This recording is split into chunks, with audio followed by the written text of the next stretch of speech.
गौरव भाटिया जी, आज बड़ा सवाल है जो विपक्ष पूछ रहा है और वो ये कि असम पुलिस की जो तत्परता दिखी है पवन खेड़ा को यहां आकर विमान से उतार कर गिरफ्तार करने में, सुप्रीम कोर्ट ने उन्हें जमानत दे दी, गिरफ्तारी पर रोक लगा दी है।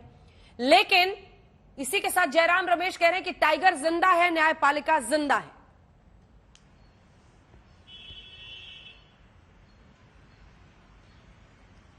अंजना जी, सर्वप्रथम तो मैं आपके प्रश्न का उत्तर जरूर दूंगा, लेकिन देखिए कैसे आज राहुल गांधी परिवार और कांग्रेस पार्टी के मुंह पे तमाचा पड़ा है।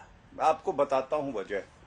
मेरे हाथ में देखिए राहुल गांधी का एक वक्तव्य है, मैं प्रमाण लेके आया हूं, और ये वक्तव्य क्या है ये सुनेगी ना शर्म आएगी, जैसे हर नागरिक को आती है, कांग्रेस पार्टी को भी आनी चाहिए। इन्होंने कहा था देश की कोर्ट नरेंद्र मोदी जी चला रहे हैं। राहुल गांधी का वक्तव्य, अगर देश की कोर्ट नरेंद्र मोदी जी चला रहे हैं तो आज ये राहत पवन खेड़ा को कैसे मिली? पहली बात, इसका मतलब जो आरोप संवैधानिक संस्थाओं पे ये लगाते हैं ये बेबुनियाद हैं और ओछी हल्की घटिया राजनीति कांग्रेस पार्टी करती है।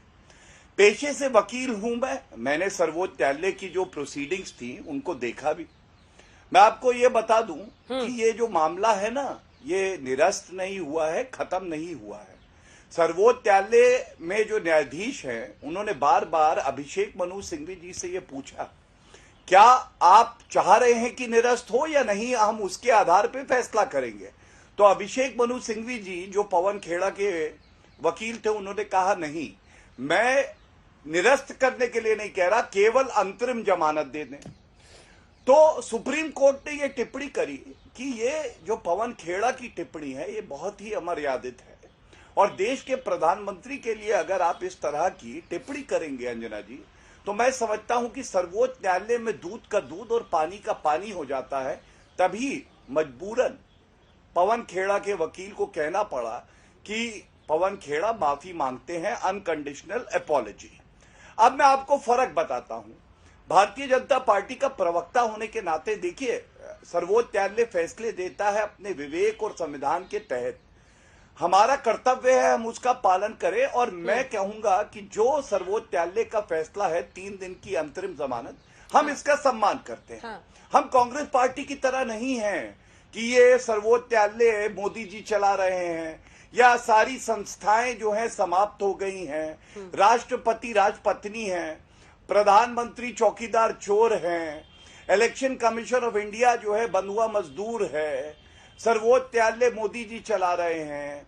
ये सब जो टिप्पणियां हैं ये अपने आप में दिखाता है कि कांग्रेस पार्टी की आस्था संवैधानिक संस्थाओं में नहीं है। दूसरी बात मैं बताऊं, आपने वो वीडियो देखा होगा अंजना जी जिसमें ये रणदीप सुरजेवाला और सारे जो लोग हैं ये क्या नारे लगा रहे हैं, ये कह रहे हैं मोदी तेरी कब्र खुदेगी।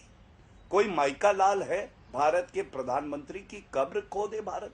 मैं कहता हूं शेर की तरह दहाड़ते हैं। और इस नारे से असली चरित्र जो है कांग्रेस पार्टी का वो सबके सामने आ गया कि एक तरफ कोर्ट में माफी मांग रहे हैं, वहीं रणदीप सुरजेवाला और सारे जितने नेता हैं कांग्रेस के वो कह रहे हैं कि मोदी तेरी कब्र खुदेगी। ठीक है सुप्रिया जी, आप मुझे क्या इस तरह का नारा वहां पर लग रहा था? ठीक है, क्या इस तरह का नारा वहां पर लग रहा था सुप्रिया जी? और दूसरा, ऐसी बात ही क्यों बोलनी जब सुप्रीम कोर्ट में जाकर माफी मांगनी पड़े, माफी ही मांगनी पड़े? सोच समझकर बोलना चाहिए था।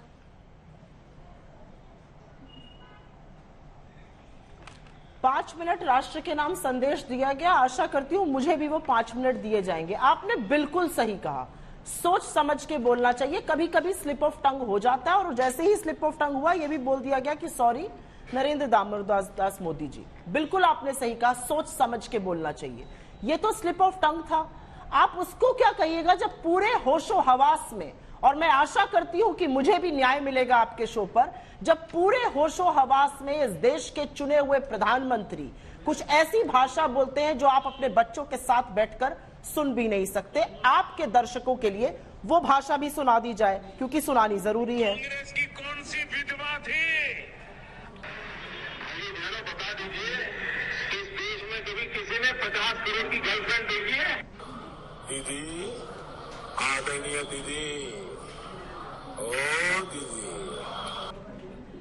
50 करोड़ की गर्लफ्रेंड कांग्रेस की विधवा, लेकिन अभी ये खत्म नहीं हुआ है क्योंकि आप आगे भी सुन लीजिए और आगे सुनना जरूरी है सबके लिए जो सभ्य समाज में यकीन रखते हैं। इटली की बेटी नहीं बोल पाएगी। कांग्रेस की कौन सी विधवा थी? हिमाचल के दौरे पर मनमोहन सिंह जी आए थे। देश को किसी के भी हाथों में डाल देना और नाई वचमन की परंपरा चलाना, ये उन्होंने चालू किया। ऐसा खूनी पंजाब से चाहिए। रेनकोट पहनकर प्रधानमंत्री नहाते हैं, खूनी पंजा, कांग्रेस की विधवा, जर्सी गाय, हाइब्रिड बछड़ा, 50 करोड़ की गर्लफ्रेंड, दीदी ओ दीदी चुनी हुई महिला मुख्यमंत्री के खिलाफ ये सोच समझ के बोले हुए वक्तव्य हैं। और अगर वक्तव्यों पर ही अरेस्ट करना है तो सबसे पहली कार्रवाई इस देश के प्रधानमंत्री के खिलाफ होनी चाहिए, क्योंकि उन्होंने महिलाओं का अपमान किया है, उन्होंने चुने हुए प्रधानमंत्री का अपमान किया है, उन्होंने इस देश की परंपरा और संस्कृति का अपमान किया है। लेकिन मैं आपकी बात से सहमत हूं, राजनीतिक जीवन में इस तरह की भाषा नहीं बोलनी चाहिए, इसीलिए पहले तो कान पकड़ के और हाथ जोड़ के मोदी जी माफी मांगे। लेकिन क्योंकि मैं वहां पर थी जब आज ये सारा कांड हुआ, उस प्लेन में हम थे, पहले उनको बोला गया आपका कुछ सामान है उसको लेके आपको नीचे उतरना है। मैं 4F पर थी, वो 5C पर थे, हम लोग खड़े होकर बात कर रहे थे। वो नीचे गए, उन्होंने नीचे से मुझे फोन करके कहा मुझे डिटेन किया जा रहा है। हम लोग बाहर गए, हमने पूछा डिटेंशन किसका है, एक डीसीपी ने आके बताया दिल्ली पुलिस के डीसीपी ने डिटेंशन कर रहे हैं। कौन डिटेंशन कर रहा है नहीं पता है। आपके पास डॉक्यूमेंट है नहीं है, कोई कोर्ट ऑर्डर है नहीं है, कोई FIR की कॉपी है नहीं है, कुछ भी नहीं था। 1-1.25 घंटे जब तक हम लोग वहां पर खड़े रहे, और ये सच है, हम वहां खड़े रहे अपने साथी के साथ, हमें बताया गया असम का SP आया है और वो डिटेन करके ले जाएगा। हमने कहा ठीक है, आप ऑर्डर ले आइए, आप बिल्कुल डिटेन करिए अगर आपके पास कागजी कार्रवाई है। कागजी कार्रवाई 45 मिनट तक नहीं हुई। फाइनली वो एक ऑर्डर लेके आए और पवन जी बिल्कुल सर्वसम्मति से उनके साथ चले गए। उनके साथ रणदीप सिंह सुरजेवाला जी, हमारे जनरल सेक्रेटरी इंचार्ज कर्नाटका और पूर्व मीडिया के प्रमुख थे।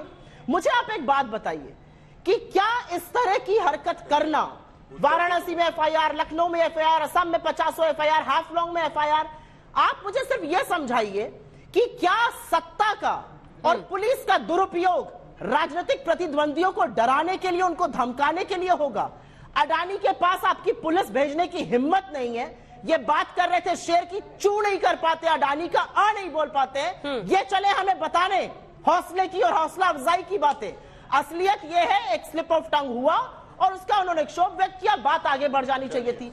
अगर स्लिप ऑफ टंग हुआ की बात पर कार्रवाई होनी है तो इस देश के राष्ट्रपिता मोहनदास करमचंद गांधी का नाम मोहनलाल कहने के लिए प्रधानमंत्री पर कार्रवाई कम होगी। मैं पूछती हूँ आपसे, अगर स्लिप ऑफ टंग पे कार्रवाई होनी है तो कब कार्रवाई होगी कि गुरु नानक और कबीर और विवेकानंद एक साथ बैठकर बात करते थे? हमारे प्रधानमंत्री ने तो वो भी करके दिखा दिया था। बताइए मुझे।